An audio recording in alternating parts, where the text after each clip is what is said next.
Thank you, Mr Deputy Speaker, and I'd like to thank the Committee and Secretariat for their work in producing what is a comprehensive review of the issues that are currently facing the sector and the challenges that we are going to face into the future.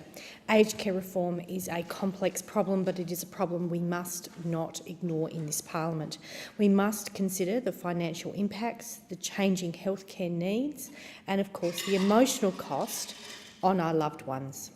And I know in my own electorate of Mayo that we have some wonderful homes who go above and beyond to care for their residents. But I also hear day after day from concerned constituents sharing their own stories of abuse and neglect. And indeed, since launching my private members bill, I hear from people across the nation. Notwithstanding the scale of reform that is required, I am confident that we can harness the support evident on both sides of this chamber today to meet the inevitable surge in demand for aged care places, not with fluster, but with a carefully prepared plan to manage the needs of our elderly loved ones.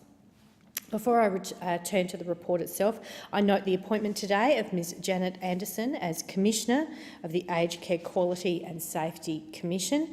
Our primary role of quality regulation is consumer protection. We know from recent examples in the media that this is a heavy responsibility and will restore trust and confidence in the industry, and that's what we need. This report makes clear that there is not going to be a simple pathway forward for reform. How can there be when aged care needs are complex, the funding arrangements are complex, and the changing health needs of our ageing population? We know that people are moving into aged care homes when they are older, when they are more frail. And we also have a shrinking workforce with our ageing population. And so how will we, as a nation, ensure that the growing demand for services is met with an aged care workforce and the right people to do the work? While the reform required may be extensive, I believe the best way forward is to follow the recommendations of the report, as well as many reports and reviews previously completed and adopted, and we need to adopt a consumer-focused approach to aged care. This is perhaps best identified in the proposed Charter of Aged Care Rights, and I appreciate that the earlier charter received some criticisms during the inquiry, both for its legalistic language and the fact that neither staff nor residents were aware of the document itself. But I believe that there is some merit in such a document, and I want to spend some time exploring the draft charter. Firstly, the Charter is written in simple English rather than legalese, and I think this is very important. I have the right to be listened to and understood. I have the right to complain, and I have the right to be informed about my care in the way that meets my needs.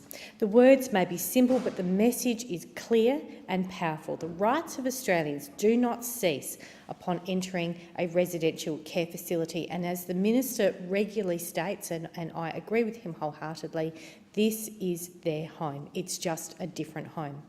I accept that the Charter of Rights is only as meaningful as we choose to make it, but I urge the government and service providers and their staff and the families of older Australians to pay attention to those words. Because if we are going to make a meaningful improvement in the lives of older Australians, then we need to view and reform in the words of the Charter at the front of our minds. However, one way we can make a real change and a consumer-focused change is to provide families and residents with as much information as possible so that they can make an informed decision. This is a major financial investment for families and often involves selling the family home to meet the significant costs of care entry. This is one of the reasons I have pursued my private members bill, the calls for disclosure of staffing levels in all aged care homes. The bill is currently in the inquiry phase with a public hearing scheduled for this Friday to consider the merits of the bill and the measures it contains. But I'd like to spend a few minutes on why, in light of what has been said in the report, my bill is an important step in developing a consumer-driven aged care sector and one that is arguably consistent with the report. Recommendation 4 of the report calls for the government to do two things in relation to staffing matters. Firstly, to ensure that there is always an enrolled nurse on staff at all times. I think that the Australian community is in shock that there is not an enrolled nurse, and nor is there a requirement for a registered nurse to be on duty at all times. And second, to monitor and report on the relationship between standards of care and staffing mixes to guide on staffing requirements. I accept that the quantity of staff does not automatically translate to quality, and there can be no denying that appropriate staffing levels with an appropriate mix of skilled medical professionals will guard against abuse and neglect. The level of care and the number of staff to provide the care is a critical issue for older Australians, and the absence of that data has been noted time and time again, and that is the purpose of the bill. I appreciate that the release of staffing data will not be the panacea, but that we are all desperately searching for, but it is a start, and I believe it is an important start, and it is a start that we must do. The Royal Commission is a welcome development, and I will not allow it to be used for an excuse to delay or deter further reforms.